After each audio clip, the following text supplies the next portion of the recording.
Oke, kita bahas-bahas komentar lagi nih. Ini ada komentar dari Puan Cik Nurul dari Malaysia pastinya ya. Oke, halo Malaysia. Wah, viewer saya nih udah sampai Malaysia juga nih. Dada panas, kenapa? Yaitu udah hampir pasti itu masalah lambung.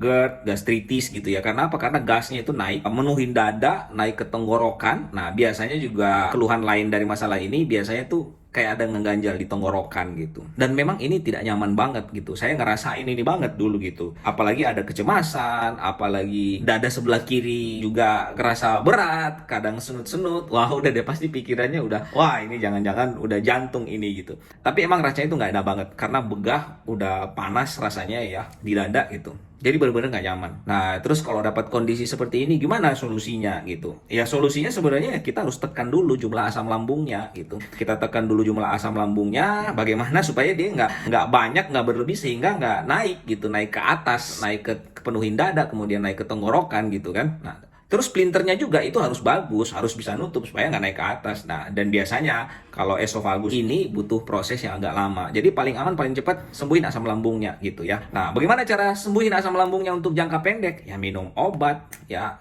minum herbal atau kunyit, atau madu, atau apa aja lah gitu. Yang penting bisa bantu cepat untuk bisa tadi ngurangin apa jumlah asam lambung gitu. Nah, saya dulu alhamdulillah tuh ketemu dengan TCM ya, Traditional Chinese Medicine, minum itu 2 minggu beres gitu. Nah, jadi sangat bantu banget.